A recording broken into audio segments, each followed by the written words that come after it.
হ্যাঁ অভিজিৎ, পুরো বডির মধ্যে কাঁচের টুকরো গেঁথে ছিল। আরে হ্যাঁ স্যার, টেস্ট করেও দেখেছি স্যার। এখানে যে রক্তটা আছে সেটার কোথাও নেই স্যার। একটা কাজ করো, বাড়িটাকে খুব ভালো করে তল্লাশি করো, দেখো কিছু না কিছু প্রমাণ নিশ্চয়ই পাবে, তাই না?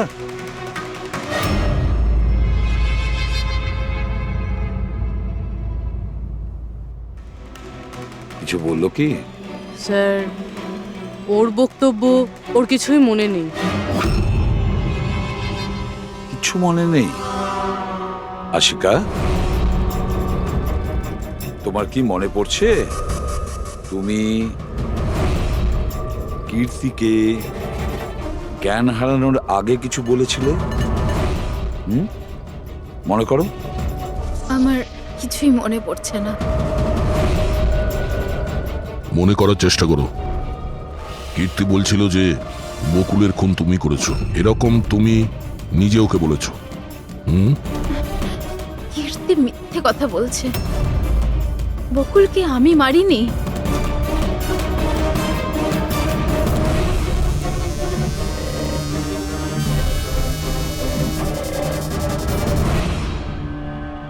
স্যার, এ আবার স্মৃতিশক্তি চলে যাওয়ার অ্যাক্টিং করছে না তো? হতে পারে, কারণ বকুল এখানে রক্তাক্ত অবস্থায় পড়ে রয়েছে আর ওর মাথায় সামান্য একটু আঘাত, ব্যাস অজ্ঞান হলো কি করে? সেটাই তো, এর থেকে সত্যিটা বের করতে হবে। কি করে করবেন স্যার?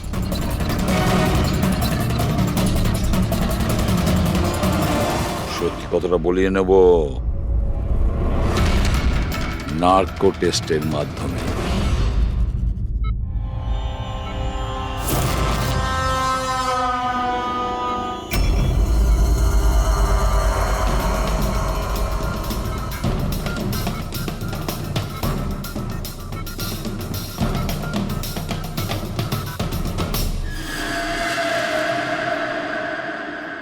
আঠারোই এপ্রিল রাতে যখন পার্টি থেকে বাড়িতে ফেরেন, কি হয়েছিল? আমি বাড়িতে ঢুকলাম, বকুল চিৎকার করছে। তারপর কি হয়েছিল? তারপরে আমি ঘরে গেলাম দেখার জন্য। কি দেখলেন আপনি? আমি গিয়ে দেখলাম যে বকুল ওখানে দাঁড়িয়ে আছে, ওর পিঠ থেকে রক্ত বেরোচ্ছে। আর আমি ওখানে একটা মেয়ের লাশ পড়ে আছে সেটা দেখতে পাই। আমি খুব রেগে গেছিলাম, আর আমি ওখানে পড়ে থাকা একটা কাঁচের টুকরোকে উঠিয়ে নিলাম।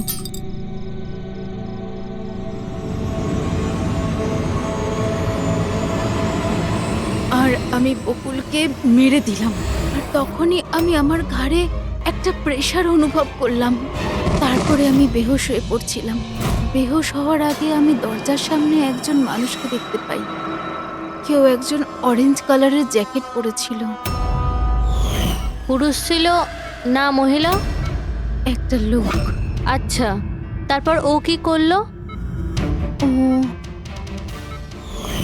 আমার কাছে আসছিল, মনে হয় আমাকে মারতে চাইছিল।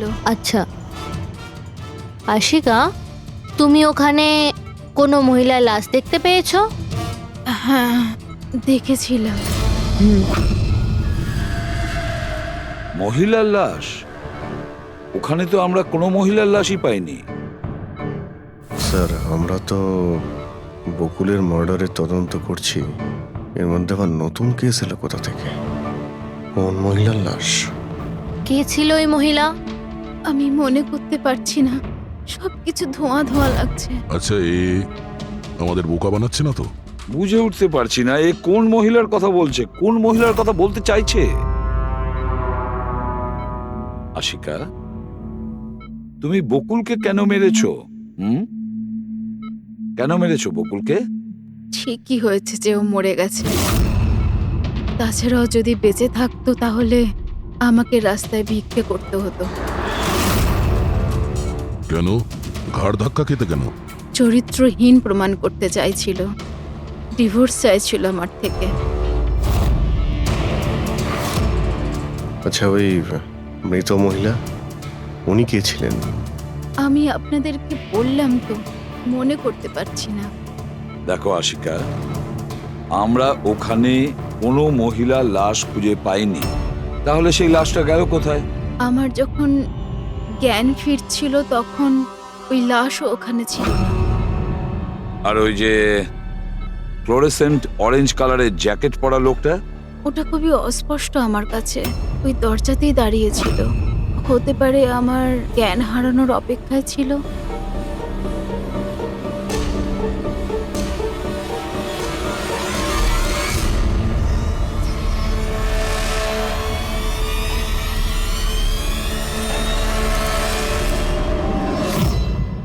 এখন আশিকা ওটাই বলছে যেটা ওর মনে হচ্ছে, কিন্তু টেস্টে আশিকা সবটা সত্যি বলেছে। Thank you. ওয়েলকাম। স্যার, ও যদি নার্কো টেস্টে ঠিক বলে তাহলে তো আমাদের ওই মরা মহিলাটা সম্পর্কে জানতে হবে। মনে হচ্ছে ক্রাইম সিনে দ্বিতীয়বার যেতে হবে, ভালো করে আবার চেক করব। কোনো না কোনো প্রমাণ তো নিশ্চয়ই আমরা পাবো। স্যার এই মেশিন কি কিছু স্পেশাল? এই মেশিনটা যে কোনো ছোট কোনো প্রমাণ খুঁজতে সক্ষম, যেরকম মাইক্রোবস, যেটা সাধারণত ধোঁয়াতে মিশে যায়। আর এই যে মেশিনটা না, একটা ঘরের মধ্যে একদম ক্ষুদ্র থেকে ক্ষুদ্রতর ডাস্ট পার্টিকলস, সেগুলো দিয়ে ওই জ্যাকেট পরা লোকটা সম্পর্কে আমাদের জানিয়ে দেবে যে এই ঘরের মধ্যে ছিল। খুব ভালো।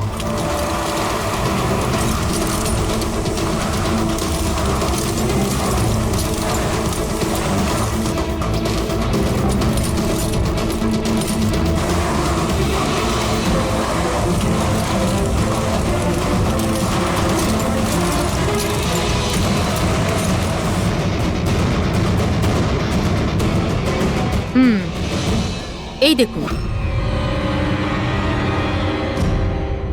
যেটা আমাদের নজর এড়িয়ে গিয়েছিল সেটাই মেশিনটা খুঁজে দিল।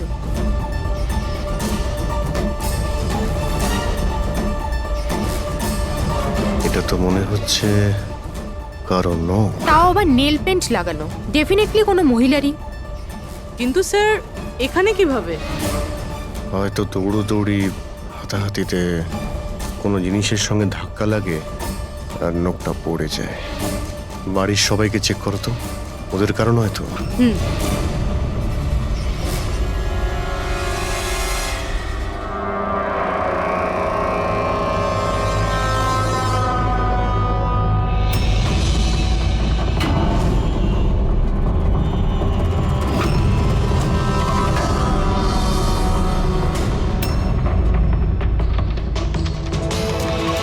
স্যার হ্যাঁ, ওই বাড়ির তো কারণ নয়, হয়তো ওই মহিলার হবে যার লাশ আশিকা দেখেছিল। তাই তো মনে হচ্ছে।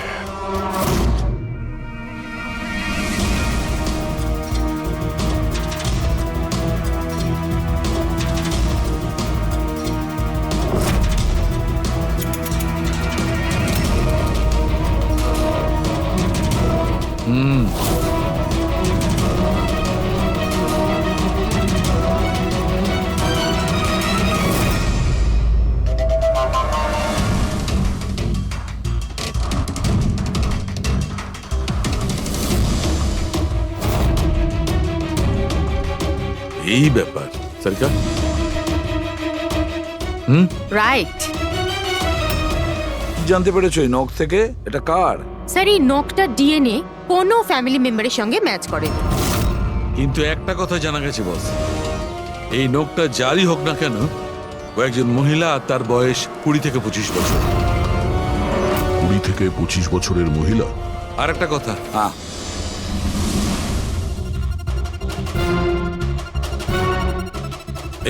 এই যে ছোট্ট ছোট্ট সাদা টুকরোগুলো দেখতে পাচ্ছ, এটা বলতে পারো যে হাই পার্সেন্টেজ অফ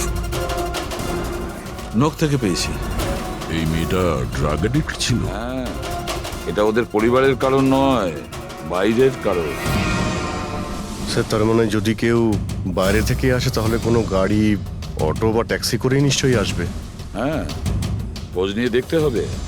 রিক্সাওয়ালা, ট্যাক্সিওয়ালা বা ওদের মতো কেউ ওই মহিলাকে বাড়িতে ছেড়ে দিয়ে এসেছিল কিনা?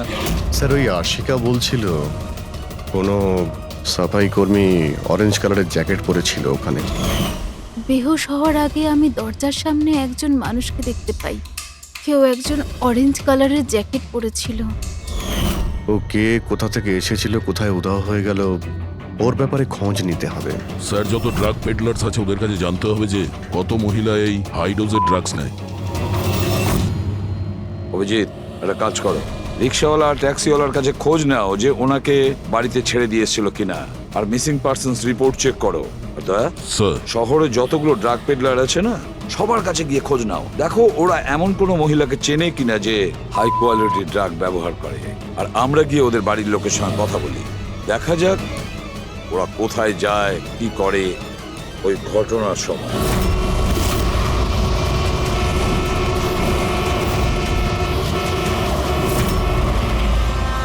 তোমাদের অ্যাসোসিয়েশন থেকে জানতে পেরেছি যে 10 তারিখ মানে পরশু রাতে তুমি শান্তিনিবাস বাংলোতে কোনো মেয়েকে ড্রপ করেছিলে। হ্যাঁ স্যার, ছেড়েছিলাম।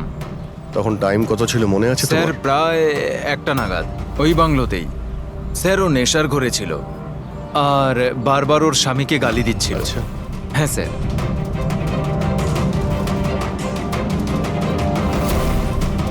ওই মেয়েটা কি এ ছিল?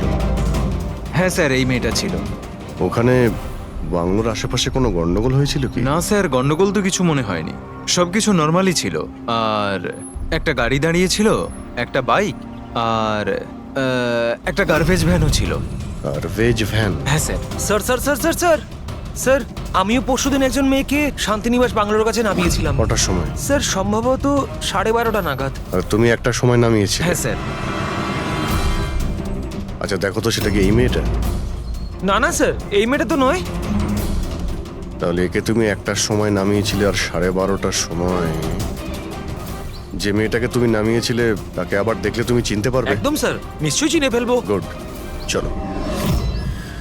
তোমাদেরকে যে যে প্রশ্ন করব তার সঠিক উত্তর আমার চাই। তুই যদি কেউ মিথ্যে বলো না, তাহলে ভীষণ মুশকিলে পড়ে যাবে, বুঝেছো? স্যার, মিথ্যে কথা বলে কেন নিজেদেরকে বিপদে ফেলবো? হ্যাঁ, তাহলে বলো, যেদিন বকুল খুন হয়েছিল সেদিন কি চেতন তোমার হোটেলে ছিল? হ্যাঁ স্যার, উনি হোটেলেই ছিলেন, আর উনি সব সময় ক্লায়েন্টের সাথেই ছিলেন। উনি ক্লায়েন্টের সাথে ডিনারও করেছেন। আচ্ছা, ঠিক আছে, তোমাদের ক্লায়েন্টদের ডিটেলস চাই আমার, আর সেদিনের সিসিটিভি ফুটেজও। শিনা, কীর্তির মায়ের ফুড পয়জনিং কেন হয়েছিল? খাবারে কি মিশিয়েছিলে? আমি কিচ্ছু মেশাইনি, আন্টি তো বাইরে গেছিলেন। যখন যখন উনি ফিরে এসেছিলেন, ওনার শরীরটা ভালো ছিল না। স্যার নিতিন আর সিয়া দুজনে সারাদিন বিয়েতেই ছিল। জিজ্ঞেস করার আগে বলছো, মুখস্থ করে এসেছো নাকি? না ম্যাম, যেটা সত্যি সেটাই বলছি। 11টার সময় ফাংশন শেষ হয়ে গেছিল। এরপরে বাকি রইল নিতিন আর শিয়া। ওরা কোথায় গিয়েছিল? স্যার ওরা মনে হয় নিজেদের রুমে চলে গেছিল।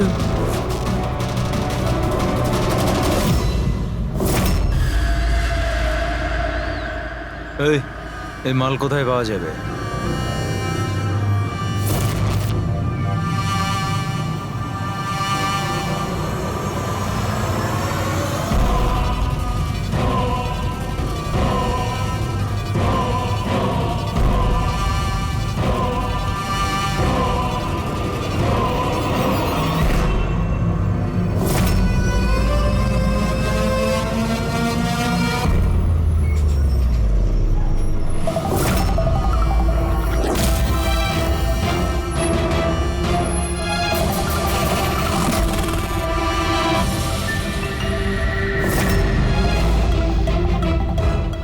মাল চাই।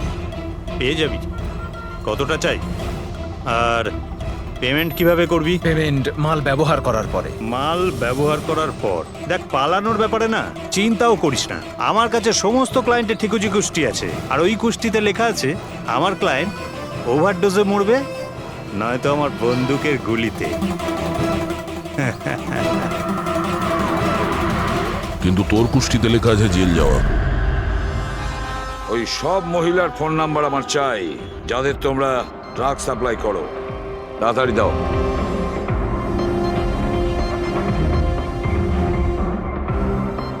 পুরবি, দেখো তো একটু কল করে এই সব নম্বরে। দেখো কেউ আবার উধাও হয়ে যায়নি তো।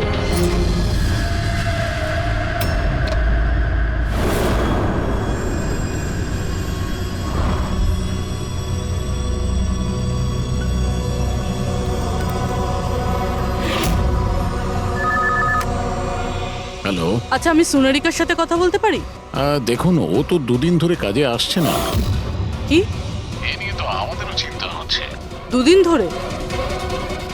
ঠিক আছে, থ্যাংক ইউ স্যার। হ্যাঁ স্যার, ডায়েরিতে যে ছবিগুলো ছিল ওর মধ্যে থেকে এই মেয়েটা নিখোঁজ। এই মেয়েটার নাম সোনারিকা, আর এই একটা বারে কাজ করে। ও, দুদিন কাজে যায়নি। একে দেখে বলো তো, এ কি তোমার ক্লায়েন্ট ছিল? হ্যাঁ স্যার। তুমি কি এই মেয়েটাকে নামিয়েছিলে? হ্যাঁ স্যার, এই ছিল, এই মেয়েটাই। আশিকা নিশ্চয়ই একে দেখেছিল। বকুলের ফ্যামিলির সবাইকে ভেতরে নিয়ে এসো। একটু মন দিয়ে দেখুন এই ফটোটা। এই সেই মেয়েটা যার লাশ আপনাদের ঘরে পাওয়া গেছে। আপনারা চেনেন নাকি? হ্যাঁ, না স্যার। আমি দেখেছি স্যার, বকুল তার সাথে 2 মাস আগেই। বকুলের সঙ্গে দেখা হয়েছিল 2 মাস আগে? কোথায় দেখেছিলেন? একটা হোটেলের বাইরে, আর দাদা বলেছিল ইনি দাদার ক্লায়েন্ট। স্যার, কোনো ড্রাগ অ্যাডিক্টেড বারে কাজ করা কোনো মহিলার সঙ্গে বকুল ছিল, আর এনাদের বলেছে ওই মহিলা ওর ক্লায়েন্ট। কেন কেন মিথ্যে বলেছে ও?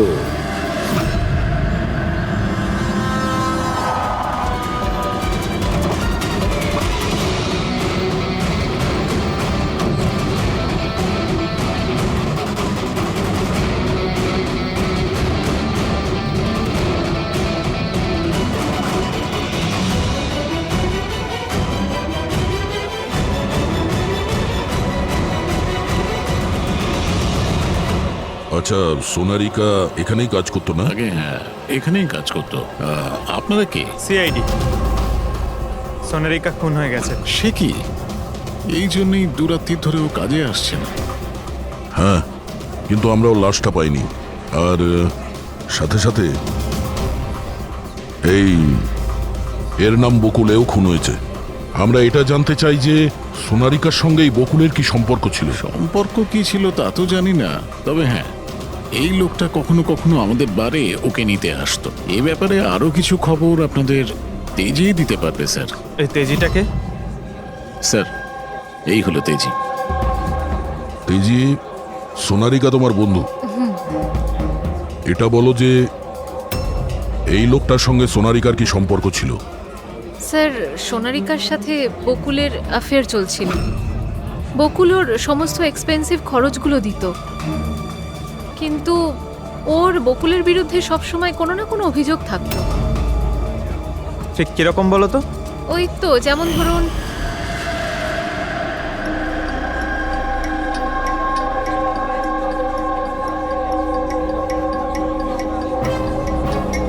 সোনারিকা কি হয়েছে? আমি বকুলের সাথে এই সম্পর্কটা আর কন্টিনিউ করতে পারবো কিন্তু না। কেন, কি হয়েছে? না এই সম্পর্কটা রেখে আমি কোনো টাকা পয়সা পাচ্ছি না, ওই বকুল নিজের বউকে ডিভোর্স দিচ্ছে। কিছু একটা করতেই হবে। কি করবি তুই? ব্ল্যাকমেল। কি? আমি ওকে ব্ল্যাকমেল করব যে আমাকে এই নাটকটা করতে বাধ্য করেছে। তাহলে কেউ সোনারিকাকে টাকা দিচ্ছিল বকুলের সাথে ভালোবাসার নাটক করার জন্য? মাস্টারমাইন্ড তাহলে অন্য কেউ? হ্যাঁ, আর ওই মাস্টার মাইন্ডই প্ল্যান করে এই সোনারিকা আর বকুলকে মেরে দিয়েছে। কিন্তু আশিকার ওখানে আসা প্ল্যানের মধ্যে ছিল না। বুঝে উঠতে পারছি না যে এই বকুল নিজের ফ্লাইট ছেড়ে বাড়ি কেন ফিরে আসলো। আর স্যার, খুনি যদি বকুলের গার্লফ্রেন্ডকে মারতেই চেয়েছিল, তাহলে অন্য কোথাও মারতে পারতো। ওই বাড়িতেই কেন মারতে গেল? ও হতে পারে খুনি প্রথম থেকেই জানতো যে বকুলের বাড়িতে কেউ নেই, সেই কারণে ও মিথ্যে কথা বলে সোনারিকাকে ওখানে ডেকেছে, আর সেই সময় বকুল আর আশিকা ওখানে পৌঁছে গেছে। এটা হতে পারে, কিন্তু স্যার লাশটাকে ঘরের বাইরে কোথায় নিয়ে যেতে পারে আর কিভাবে? কারণ বকুলের বাড়ির সমস্ত গাড়ি তো আগে থেকেই বাইরে ছিল। তা উনি যদি চাইতো তাহলে লাশটাকে টুকরো করে ওর সুটকেসে নিয়ে যেতে পারতো, বা লাশটাকে টুকরো করে প্লাস্টিকে ভরে ডাস্টবিনেও ফেলে দিতে পারতো। ওই যে ডাস্টবিনগুলো আছে না বাইরে। হ্যাঁ স্যার। একটা গাড়ি দাঁড়িয়ে ছিল, একটা বাইক, একটা গার্বেজ ভ্যানও ছিল। কি রাত্রি 1টার সময়? রাত্রি 1টার সময় বাংলোর বাইরে ময়লার গাড়ি দাঁড়িয়ে ছিল? তার মানে স্যার এই খুনটা প্ল্যান করা ছিল। খুনি গার্বেজ ভ্যান নিয়ে এসেছিল লাশটাকে সরিয়ে ফেলার জন্য। আর স্যার এই ফ্লুরোসেন্ট অরেঞ্জ কাপড় গার্বেজ ভ্যানের লোকেরাই তো পরে। স্যার, হ্যাঁ, চেতন যেই কোম্পানির বিজনেস ডিনারে গিয়েছিল এই নামে কোনো কোম্পানিই নেই। আমার বিজনেস মিটিং ছিল হোটেল কিডসে। আর কীর্তির মা বাইরের কিছুই খায়নি। আমার মা ব্যান্ড্রয় থাকেন। মায়ের হঠাৎ করে ফুড পয়জনিং হয়েছিল, আমি তাই মায়ের কাছে আবার একবার ফুড পয়জন হোক কেমন? ঠিক আছে, এটাও জানা দরকার যে যে রাতে বকুল আর ওই মেয়েটা খুন হয়েছে ওই রাতে খান্ডালা থেকে কোনো ট্যাক্সি বা প্রাইভেট কার বাংলোতে এসেছে।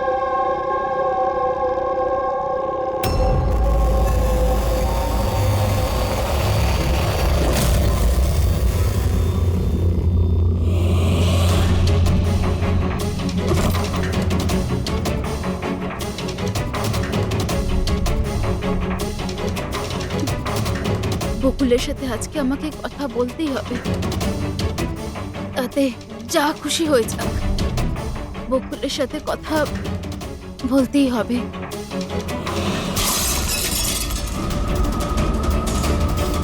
বাড়িতে তো কেউ নেই, তাহলে এই আওয়াজ কিসের?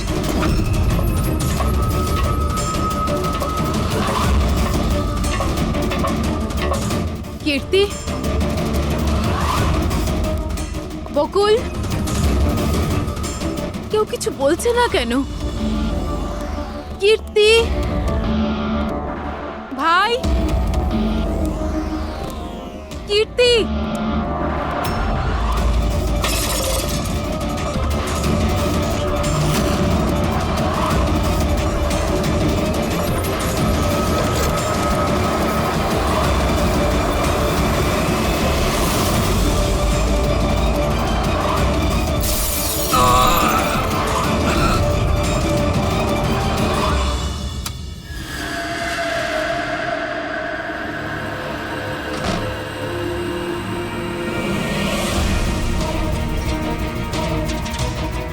দাদার সুটকেস? দাদা ব্যাঙ্গালোর যায়নি বুঝি?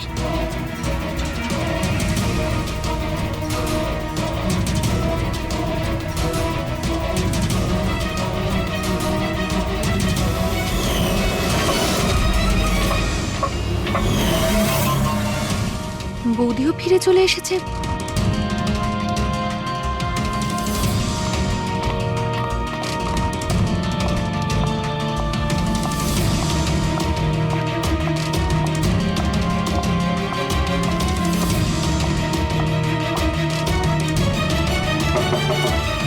দাদা, বকুলদা, দাদা তুই ব্যাঙ্গালোর যাসনি? বৌদি,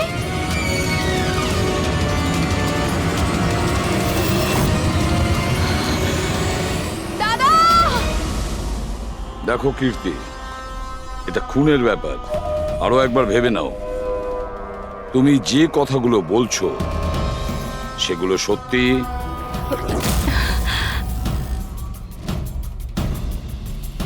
স্যার আপনি, আমাদের মনে হচ্ছে না এই ব্যাপারটা সত্যি। আপনার মনে হওয়া না হওয়াতে কিছু এসে যায় না। যখন আপনাকে কিছু জিজ্ঞাসা করা হবে তখনই বলবেন। হতে পারে ও সত্যি বলছে, কি জানি। আমি পাগল নই, আমি সম্পূর্ণ সুস্থ। আমি বলছি তো আপনাদের। আশিকা বৌদি নিজেই বলেছে, বৌদি নিজে দাদাকে খুন করেছে। তোমার মায়ের রোগের ব্যাপারে সত্যি সত্যি বলো। ওনার মেয়ের শিনার কথা অনুযায়ী ওনার এই অবস্থা ঘরের খাবার খেয়ে হয়নি। হ্যাঁ, এটা সত্যি। মা ঘরের কোনো খাবার খায়নি, বরং মা তো আমাকে বলছিল যে মা ড্রাইভারের সাথে কোথাও বাইরে গেছিল আর কারে বসে কিছু ওষুধ খেয়েছিল। ওষুধ খেয়েছিল? হ্যাঁ, আমাদের ড্রাইভার অমনও তাই বলছিল। তোমাদের ড্রাইভার এখন কোথায়? স্যার, আমি সমস্ত ড্রাইভারদের নিয়ে এসেছি যারা গার্বেজ ভ্যান চালায়। আমরা একটা গার্বেজ ভ্যানের সন্ধান পেয়েছি, যেটা মাঝরাতে রাস্তার মাঝখানে দাঁড়িয়েছিল, যাতে লাশ বয়ে নিয়ে যাওয়া হয়েছিল। ভ্যানের ব্যাপারে জানতে পেরে গিয়েছি। সার্ভেলেন্স ক্যামেরাতে আমরা সেটা পরিষ্কার দেখতে পেয়েছি। কেন?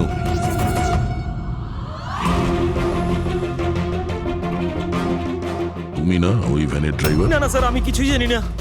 আমার ভাই নিয়ে গেছিল ওই ভ্যানটাকে, আর এবারে ও সেটাকে কোথায় নিয়ে গেছিল, কেন নিয়ে গেছিল, আমাকে কিছুই বলেনি ও স্যার। ফোন করো কেউ? হ্যাঁ স্যার।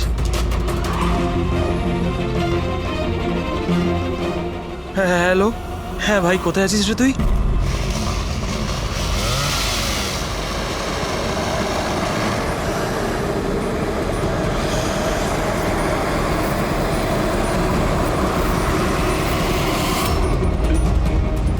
কি ভাই, কেমন আছেন?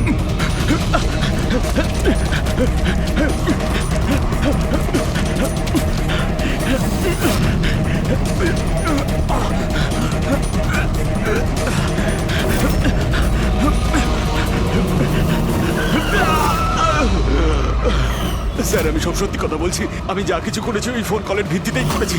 বকুল স্যারের বাংলো থেকে কল করেছিল। কে ফোন করেছিল বকুলের বাংলো থেকে? আমি তো তাকে কখনো দেখিনি, শুধু গলার স্বর শুনেছিলাম। মহিলা ছিল না পুরুষ? স্যার, কখনো কখনো মহিলার গলার স্বরেও ফোন আসতো, আর কখনো পুরুষেরও। স্যার, সে যেই হোক না কেন, সে বকুলের বাড়ির লোকই। কিন্তু তুই এগুলো করেছিস কেন? কেউ ফোনে কিছু বলে দিল তুই করে দিবি? হ্যাঁ স্যার, আমাকে লোভ দেখানো হয়েছিল যে আমার 5 লাখের দেনা শোধ করে দেওয়া হবে যদি ওনার কথা আমি শুনি। তো স্যার, আমি লোভে পড়ে গিয়েছিলাম স্যার। আমি কোনো খুন করিনি স্যার, আমি শুধু লাশটার একটা ব্যবস্থা করেছিলাম স্যার। লাশ কোথায়?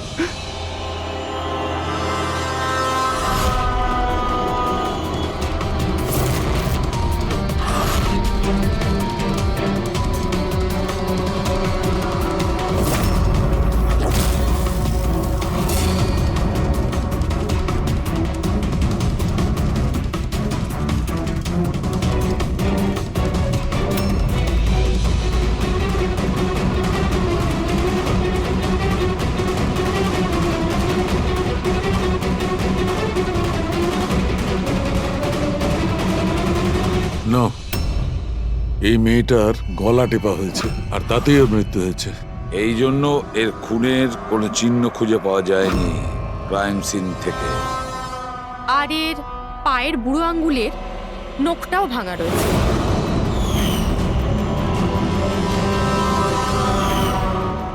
আর ডক্টর, এগুলো কি? এই যে হলুদ হলুদ দাগ? এটাই তো এই কেসের সবচেয়ে বড় সূত্র। চলুন সবাই দাঁড়িয়ে যান। দাঁড়ান। আর কত জিজ্ঞাসাবাদ করবেন আপনারা? সবই তো বলে দিয়েছি আমরা। এবার আর কোনো জিজ্ঞাসাবাদ করব না। হ্যাঁ, আপনাদের প্রত্যেকের নার্কো টেস্ট হবে।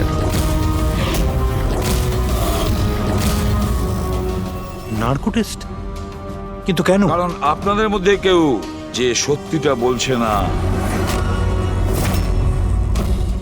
আপনাদের কাছে কোর্টের পারমিশন আছে এই নার্কো টেস্টের জন্য? হ্যাঁ, পারমিশন ছাড়া আমরা কিচ্ছু।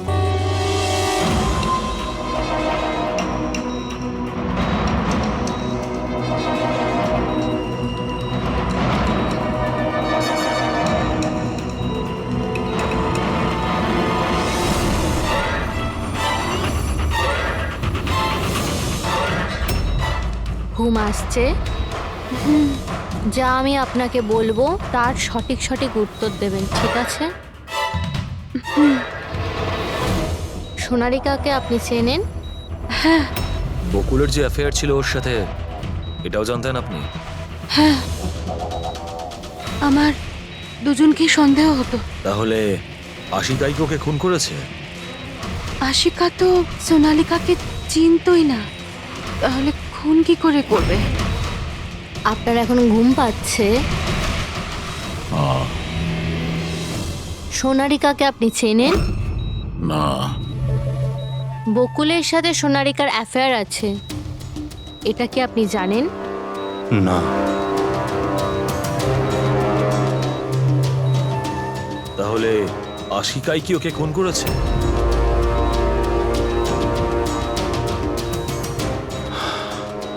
আশিকা সোনালীকে চিনত, আর এই আশিকাই বকুল আর সোনালীকে খুন করেছিল। ও নিজেই এই খুনের ষড়যন্ত্রটা রচনা করেছিল। আশিকা চালচলন কিছুদিন ধরেই খুব অদ্ভুত লাগছিল। এই কথাটা আমি বকুলকে বলেছিলাম। কি হয়েছে স্যার? কিছুই হয়নি নিতিন, শুধু এটাই বলার ছিল টুথ সিরাম অ্যাপ্লাই করলে মানুষ শুধু এটুকুই উত্তর দেয় যতটুকু তাকে প্রশ্ন করা হয়, এর থেকে বেশি কিছু বলে না।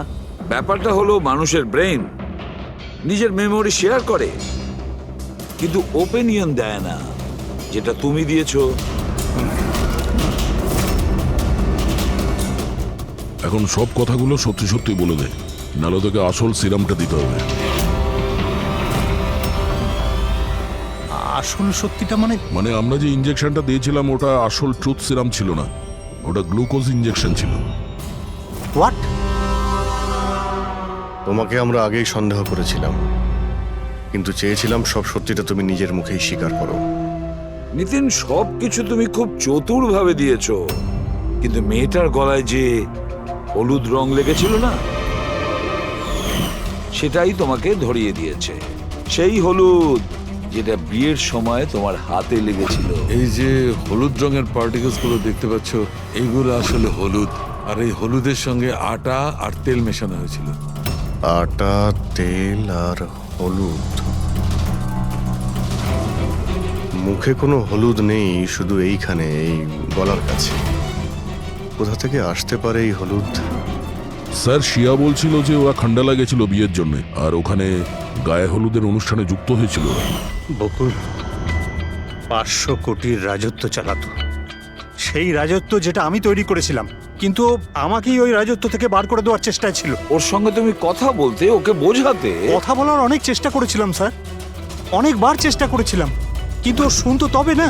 ভাই ছিল আমারও, আমি কখনো মারতে চাইনি ওকে, কিন্তু পুরো রাজত্বটা নিজের নামে করতে চাইছিল। সেজন্য আমি একটা প্ল্যান করলাম।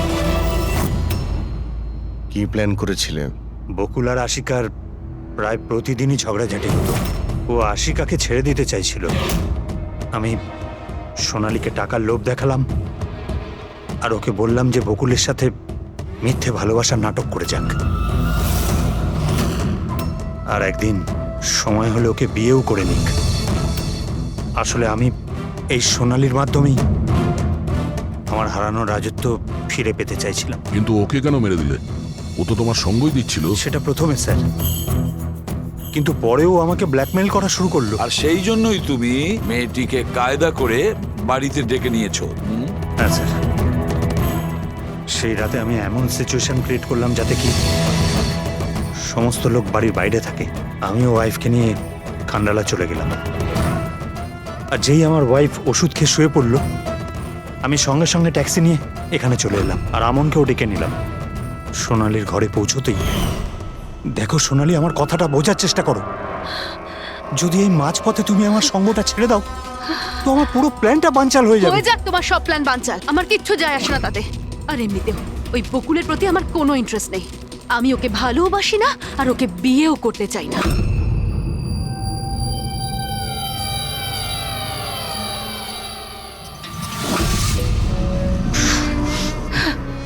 দেখো, যদি তুমি আমাকে সঙ্গ না দাও না, তো খুব পস্তাবে, বলে দিলাম। হুমকি আমি দিচ্ছ তুমি আমাকে? হুমকি দিচ্ছ? হ্যাঁ, এমনটাই ভেবে নাও।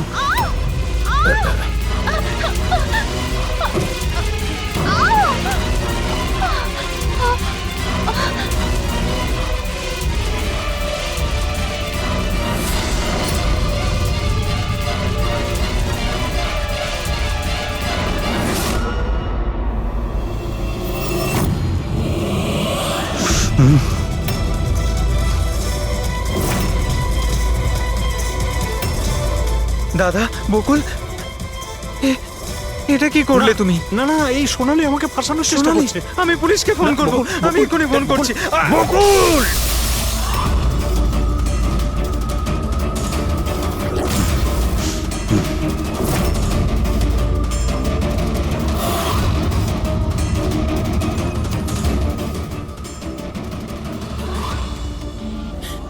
বকুল,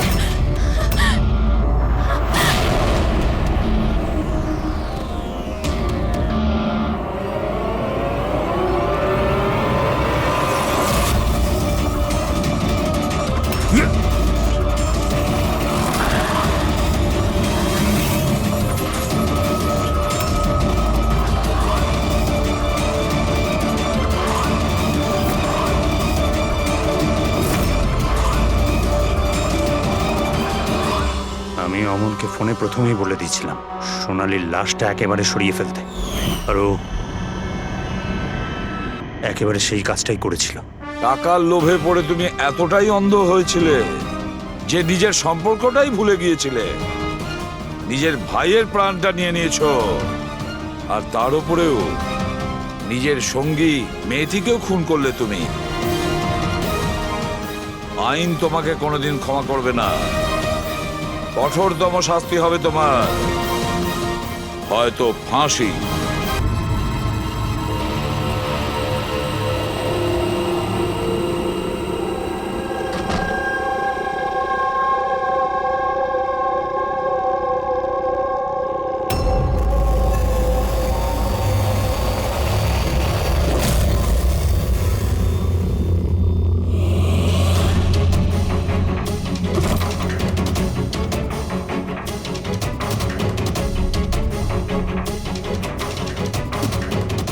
বকুলের সাথে আজকে আমাকে কথা বলতেই হবে।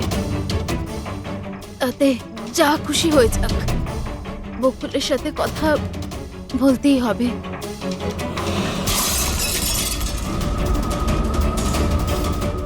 বাড়িতে তো কেউ নেই, তাহলে এই আওয়াজ কিসের?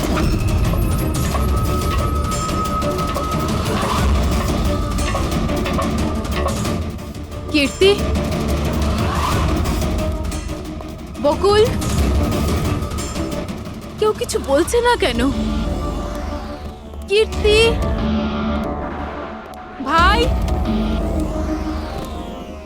কীর্তি।